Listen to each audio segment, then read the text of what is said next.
Good evening, folks. It's Triple Crown coming to you from Vancouver, British Columbia.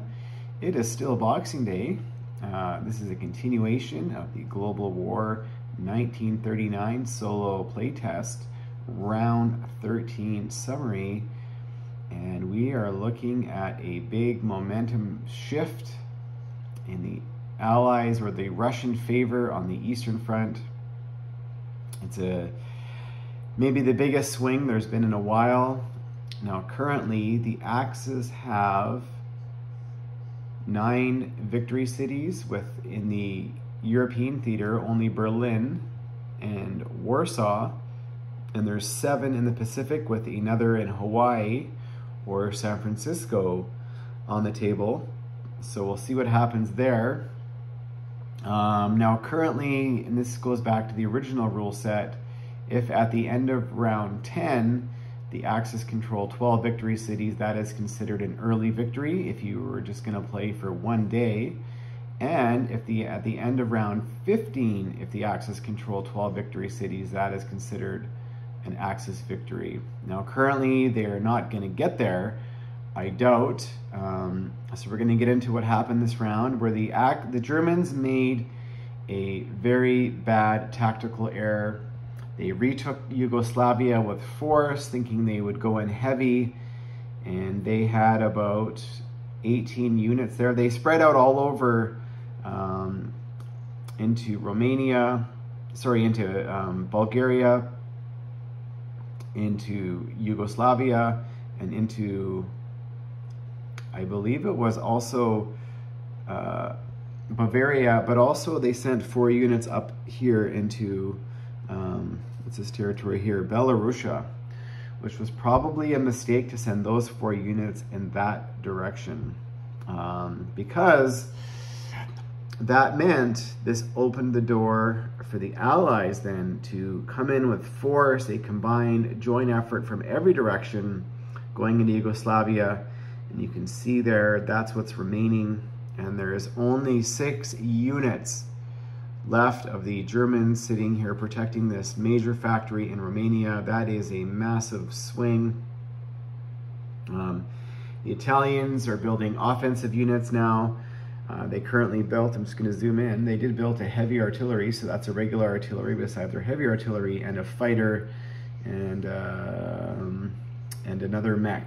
So now Hilltop Pillbox commented as I a little bit late in my last video of what the Germans should do, and it has been tough, folks. It's been tough for the Germans, and they were basically surrounded by a pack of wolves, and they kept trying to take these big swings in every direction to try and keep everybody away, and they just kept, the wolves kept nipping at their heels and nipping at their heels and biting away and chewing away, and the Germans are tired. They don't have much left. And also another mistake the Germans made was they kept, because they have Reims and they wanted to hit Paris, they kept building fast movers so they could attack Paris on the following round.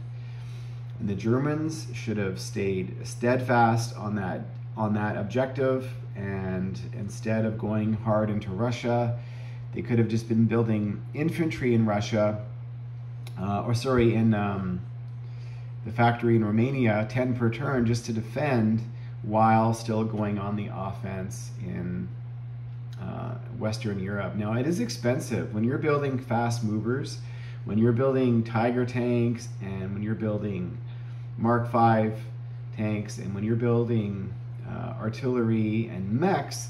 That's a much more expensive proposition than it is to play defense. And currently in Global War 1939, I think this is the same in 36, but artillery only attack at a 3. So the defender always has the advantage. When you have infantry and they're defending at a 4, and you build a fortification, well, you've just multiplied that. So it is easier to defend than it is to go on the attack. And the Germans have been on the offense, at least in their mindset, the last 4 or 5 rounds. And it has cost them because they just don't have any units left. Very few.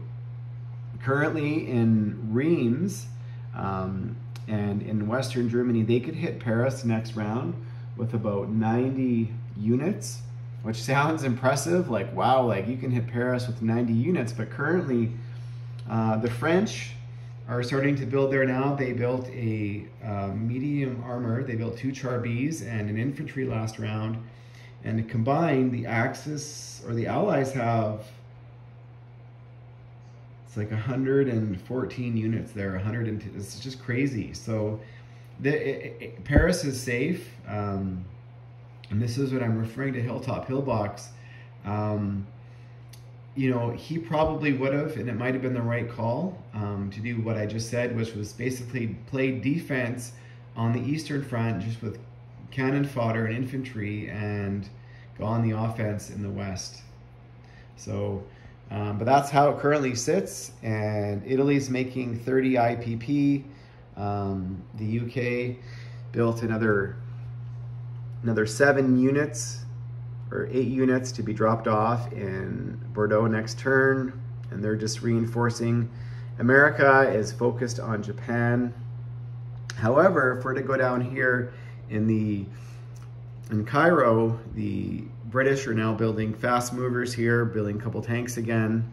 Oh yeah, that's also what the Allies did, is they used the transports here. Instead of going towards the Middle East, they came up here, and the Italian transports dropped off 4 units. So that was another big swing there, and combined with the reach of the heavy bombers, the 3 Lancaster bombers. Man, they have done some serious damage to the Axis this game. Rolling 3 dice at 4, when you get 3 of them rolling, it's catastrophic. So the British are pushing towards Calcutta.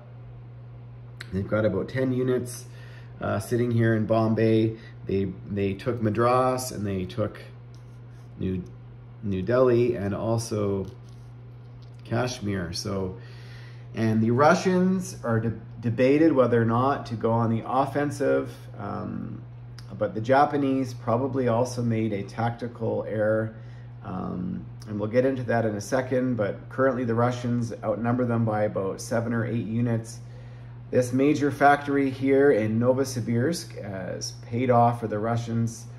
It's very expensive for the Japanese to get units in this area of the board. They have to build fast movers, which are expensive. And again, the same dilemma. When you're going on the offense in this game, it can get expensive. They're having to travel, you know, 2 spaces across, or 2 spaces if you're moving 2 spaces at a time. So 4 spaces in total to get from their minor factories, and that just takes time, and you got to commit to it. And currently, it's easy for the Russians to build infantry because they're defending at 4, and if they're building the veteran infantry, they're defending at a 5, but you can only build 2 a turn. But the Japanese have not given up. They flew some aircraft from the carriers here to Szechuan, and built another 3 fighters here in Siam, and their navy has now linked up, so they now have naval superiority here in the south. What do you call this? This sea zone here off of Calcutta in the Middle East. There's a name for it, and it's just drawing. My mind is drawing a blank. And Japan did build some more fast movers to get across, but however, the Russians, the problem with the Russians, why they did not attack, is because, again, their infantry are attacking at a 2, and the Japanese are defending at a 4 or higher, depending on if it's a fighter or an armor. So a little bit of a game of a seesaw going. The Japanese did debate to push hard and go 2 spaces here into this territory here. And the Germans debated whether or not to go hard into Western Ukraine before they went into Yugoslavia. But I did the math, and if the Allies had lend-leased to Russia, and Russia did a massive build in Moscow, it would have been safe, and it would have been maybe a fool's errand. So tactically, the Japanese probably needed to commit to crushing Moscow earlier on and bypass this factory, or at least we're going to go over here. I mean, look at the size of this Japanese Navy, and it hasn't done a bloody thing. It's been a waste of resources. All of this money, if it had gone into fast movers and aircraft, it could have blown this off the planet and pushed towards Moscow, which would have saved, the Germans. And currently, Russia is just turning into this bear that was sleeping to now this bear that's awake to now this bear that's angry and growling and pissed off. And the Turks and the British are now up here on the outskirts of Stalingrad, ready to either defend Stalingrad or start pushing west. And currently the Germans don't have anybody here on East Poland or the Baltic states. And also the Russians have taken Valkyrie with force, and there's nobody left in the Norway or Finland, no German units. So that is a massive swing, because the Russians do not care about losing Stalingrad and Leningrad at the same time, at the risk of flipping Spain and Sweden. So if the Germans want to go do a landing in Leningrad next turn, they can, but they will get wiped out. So that's what's happening there. So in terms of tactically, that's what I would have done.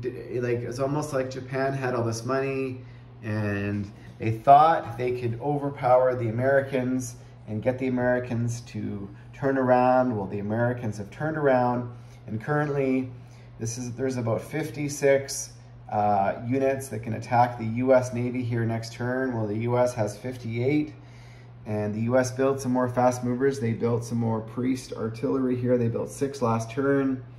The Canadians built a couple more armor and drove a mech and artillery across. So, and the British built an infantry there. So really, folks, I mean, if Japan wanted to do a landing in Western Canada, they could. But it would just be a matter of time. With their 24 units, they could land. The Americans would come up and wipe them out. If they land in Pacific Northwest, the similar thing. The Americans did build a fortification in Hawaii and flew a fighter across, so they currently have 21 units. So Hawaii is the soft target. So that makes America happy. Do the Japans do a big suicide attack and try and come after this? They could, but that's the game at the conclusion of round 13, and maybe that's the focus. And and I'm doing a solo play test, but I've always tried to, in this game, outsmart myself each turn as the Germans, and thinking they still had the advantage, instead of just recognizing that they needed to play a bit more defense. So you cannot always be offensively minded, otherwise, and they say this is what happens when you play, whether it's hockey or soccer, that when you're going on the offense and you turn the ball over is the most dangerous time of the game. And that's because your whole team is going the wrong direction and they're out of place. They don't have anybody marked. They don't have anybody checked. And that's kind of, in a way, what's happened to the Germans this game. They've dropped the ball now, and everybody's, they're out of position, and now everybody's coming for Berlin. So that is the summary, folks. Stay tuned for round 15 coming up.